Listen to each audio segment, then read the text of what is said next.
Good morning. Pastor Rick with Journey of Faith Baptist Church. I am glad you stopped by today. Hey, today it's Saturday, April 11th. Tomorrow is Resurrection Sunday. We're excited about that. But I also wanted to just have a few comments on the cross of Jesus Christ this morning. My text will be from John chapter 19, verses 28 through 30. So just a few verses, a few commentaries. But I also want to share with you some commentaries that I've read recently. And I think you'll be blessed by what you hear. So let me give you just a quick timeline of some events that led up to the cross. Jesus had shared the communion meal, the Passover supper with his disciples. They went out, they crossed the Kidron Valley, they went to the Garden of Gethsemane, where Jesus prayed 3 different times and eventually sweat great drops of blood in his agony to go to the cross. And it was settled, and he set his face towards the cross and never looked back. He was in control. And then Judas, one of the 12 disciples, betrays Jesus with a kiss. He brings a mob to meet Jesus, and he actually betrays Jesus with a kiss. Jesus is then taken before a mock trial. That's an illegal trial according to the Jewish law itself. Jesus is examined and cross-examined in front of the Sanhedrin and then the high priests. Eventually, during that time, Peter denies Jesus 3 different times, just as Jesus said he would do. And all the disciples eventually flee from him, say that they don't know the man. And Peter makes that very clear in his denial. Jesus is then taken to Pontius Pilate, where he is found not guilty, and 3 different times Pilate, in one chapter in John, says, I find no fault in this man. I find no fault. So Jesus was examined as a Passover lamb had to be examined and to be found spotless. That's a great study in itself. The high priest of the Jews incites a small riot to force Pilate's hand and to release Barabbas. And Jesus is brought back to Pilate. He concedes and lets the Jews choose who should be let go. They choose Barabbas in Matthew chapter 27, 25. Pilate washes his hands symbolically and hands Jesus over to be crucified. He's beaten, whipped, mocked, humiliated. They placed a crown of thorns on his head, and one scripture says it was a purple robe, another said it was a red robe. That's easily resolved because it was an old robe that was laying around, and so sometimes a old ragged purple robe looks a little reddish. So that's a great study in itself. Jesus is on his way to Calvary, and he can't continue his cross to carry the crossbeam for his cross, and so a man named Simon is drafted to carry Jesus' cross for him. And they make their way to Golgotha, Calvary, the hill. The skull is what it's called. And then there Jesus is nailed to the cross between 2 convicted thieves. And that's where we'll pick up our text today. John chapter 19. John chapter 19, verses 28 through 30. I'll be reading from the New King James this morning. Chapter 19, verse 28 through 30. And after this, Jesus, knowing that all things were now accomplished, that the scripture might be fulfilled, said, I thirst. Now a vessel full of sour wine was sitting there, and they filled a sponge with sour wine, put it on hyssop, and put it to his mouth. So when Jesus had received the sour wine, he said, It is finished. And bowing his head, he gave up his spirit. The key verse I want us to look at this morning is, It is finished. It is finished. The work that Jesus came to do was completed to the very end. It was completed meaning that nothing else needed to be done or added to in order for the salvation of mankind to be complete.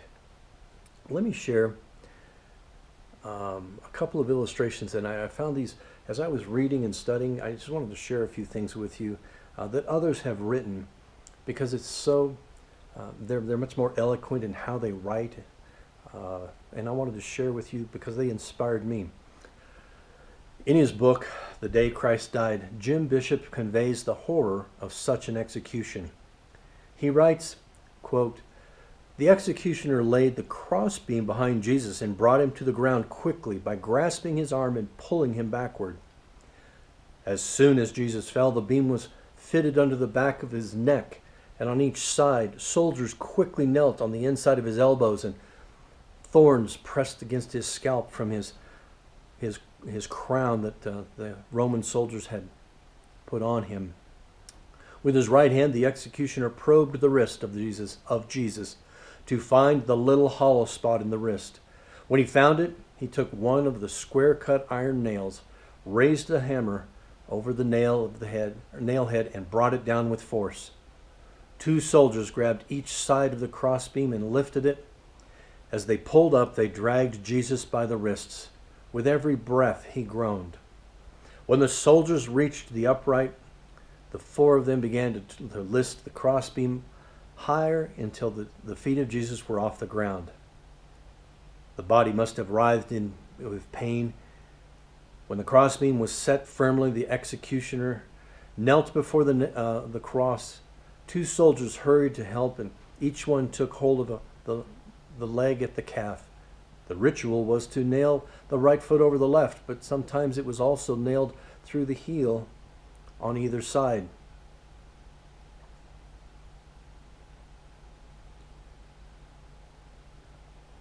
If the feet were pulled downward, nailed close to the foot of the cross, the prisoner always died quickly. And over the years, the Romans learned to push the feet upward on the cross so that the condemned man would lean on the nails and stretch himself upward in order to breathe.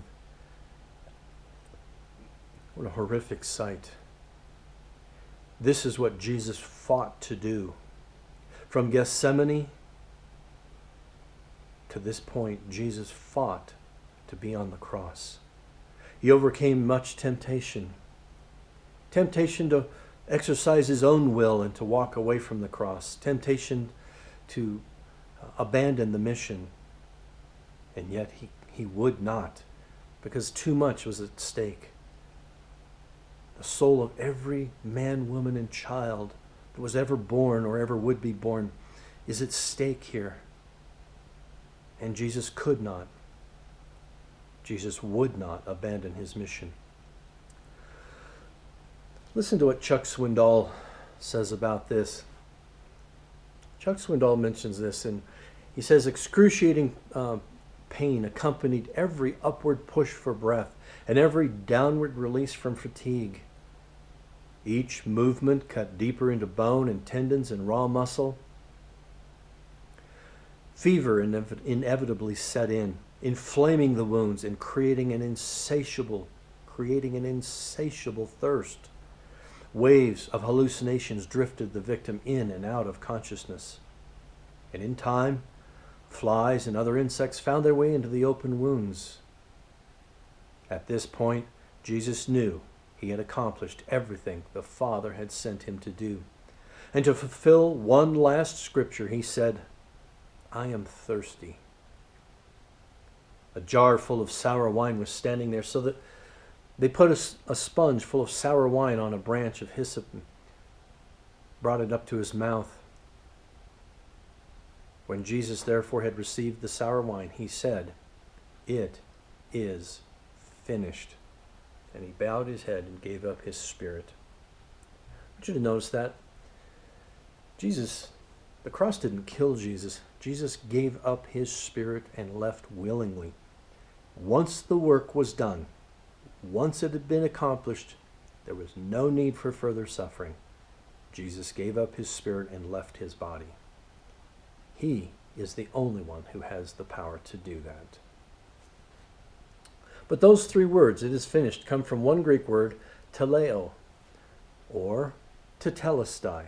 Tetelestai. The word tetelestai is really kind of unfamiliar to us. We don't use that word very often, but let me show you that in Greek society today, as well as thousands of years ago, how that word applies. A servant would use it when reporting to his or her master, I have completed the work assigned to me. I have completed the work assigned to me.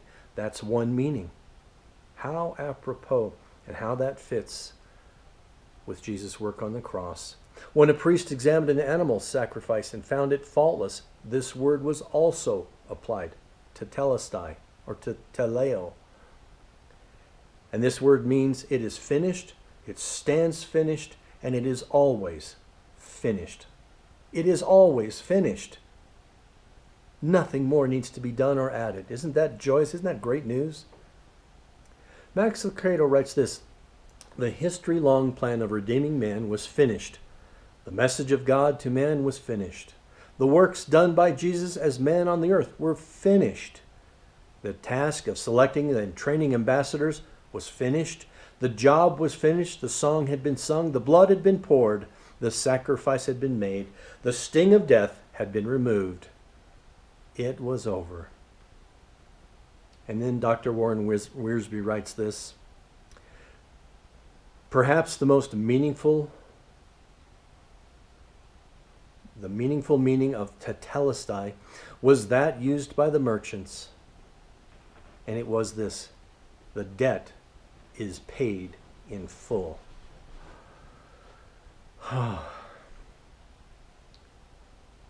Jesus was saying to his Father, mankind's sin debt is now paid in full. Teleo, tetelestai. The debt is paid in full. Dr. Warren Wiersbe wrote this, when he gave himself on the cross, Jesus fully met the righteous demand of a holy law. He paid our debt in full. That